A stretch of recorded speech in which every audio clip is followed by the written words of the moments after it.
The second game for Manchester United on the return to Premier League football. After that 1-1 draw with Spurs, Manchester United have got to get back to winning ways against Sheffield United if there's any chance of Manchester United getting a Champions League spot this season by finishing in the top four. Now, Sheffield United have had two pretty poor results for their standard if they're looking to get into the Champions League places, and it's pretty much almost killed that off, barring a miracle for them to get into that Champions League football. Now, they could still finish 5th or 6th, and that would be a fantastic season for them. But I did watch their second game against Newcastle, and when they went down to 10 men, it was pretty comfortable for Newcastle. So I'm hoping that Manchester United can get some confidence from that they can go into this game and claim victory. Now, I didn't really, from watching that game of Sheffield United and Newcastle, I didn't really see much threat from Sheffield United, and they've been pretty low scorers in the Premier League this season, only scoring about 30 league goals. But I think only Liverpool have kept more clean sheets than them this season, which is a fantastic achievement. And they are a very hard-working team, do like to keep it tight at the back, and could potentially nick a goal and cause a banana skin for Manchester United. So we have got to be careful, but Henderson will not be in goal for this game. I can't remember who their backup goalkeeper was from when we played them before, but we did draw 3-3 with them before, so they did score 3 goals against us, and we threw that away when that game was played earlier in the season, and we can't afford to do that here, because another slip up here will probably kill off any chances of finishing 4th, and we will be relying on trying to make that 5th position and Manchester City getting banned from Champions League football, or obviously winning the Europa League, which them two are both up in the air. So we've got to try and get that 4th position, and then we will know the fate ourselves anyway. Now, I think that Ole Gunnar Solskjaer probably does need to make some changes for this game. Now, I thought, far better when he brought on the reinforcements in that second half against Tottenham Hotspur. So I think, but I can't see him making too many changes, but I would personally change David De Gea in goal and bring Sergio Romero in. I think that David De Gea has been a fantastic goalkeeper for Manchester United for many years. He saved Manchester United on many occasions when we were so poor. But the last year or so, and certainly this season, he's made a number of cock-ups. Now, yes, he wasn't the only one. Yes, Harry Maguire should have done a lot better as well, but he has made time and time again a lot of errors. And I think the criticism was a little bit harsh from Roy Keane, because he's not deliberately going out his way to make these mistakes, either of the two.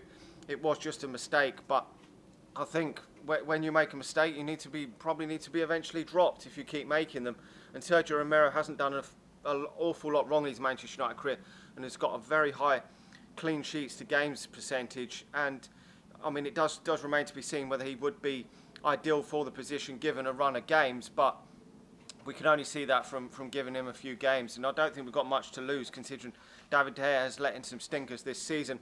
Now, I'll still have to go with Harry Maguire as the centre-back. It will probably have to be alongside Eric Bailly, because we haven't got too many other options, because it does look like Lindelof is injured for this game, so it will probably be Shaw and Wan-Bissaka as well. It does remain to be seen who will be on the substitutes bench if the others are still injured, like Jones, Zabi, and Lindelof and all them. Could we see Teden Mengi given a place on the substitutes bench with 9 substitutes now, just as a backup in case Manchester United do need another centre-half in there because of the injury problems that we may have at the centre-back? I mean, one of them 3 may be fit, I don't know.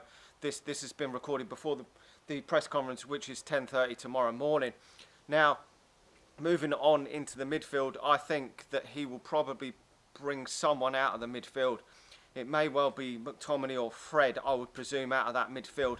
So then he will probably go with, let's say, McTominay, Pogba, and then Bruno Fernandes in there.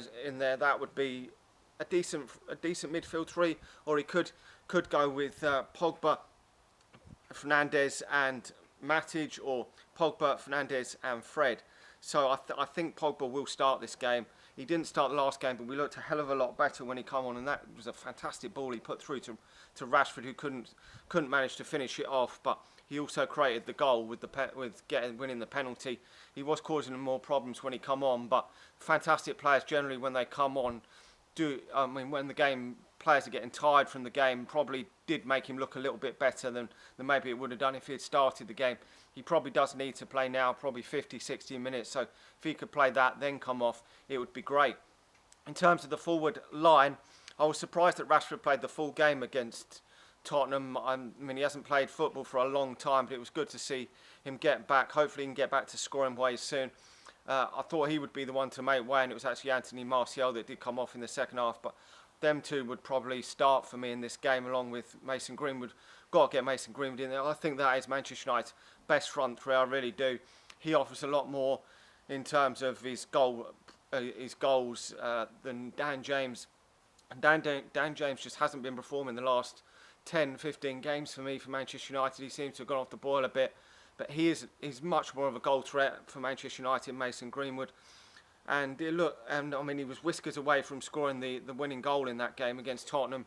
He's only started 4 Premier League games this season, which is crazy to think, to be honest. But we will have a raft of options from the substitutes bench. I mean, the likes of Pereira, Mata weren't even on the substitutes bench. I mean, a lot of people don't want Pereira to play for Manchester United again, but he wasn't even along the substitutes for Manchester United.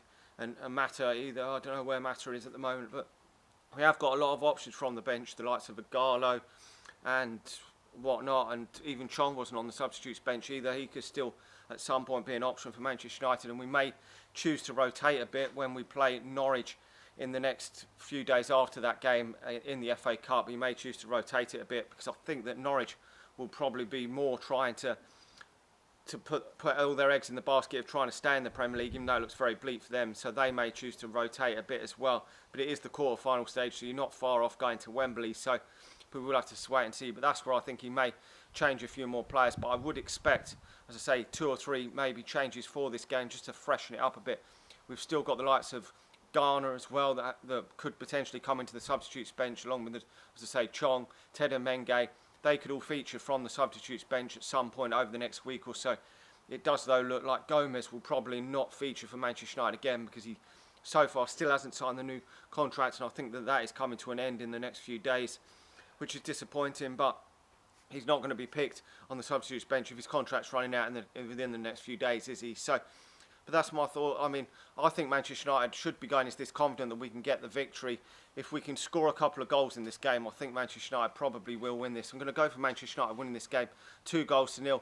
It may be hard to break this stiff, well-organised Sheffield United down. He's got them well organised and hard to beat this season, so it may be hard. They haven't lost a lot of games this season, so it may be hard to break them down. But if you put Pogba and Fernandes in midfield, then that is a lot more creativity, and there's more chance of breaking this team down, along with obviously Mason Greenwood. I think Manchester United got a better chance of breaking these down than we did have before, when we were playing the likes of James and maybe Fred and Matic and players that probably won't be able to break them down.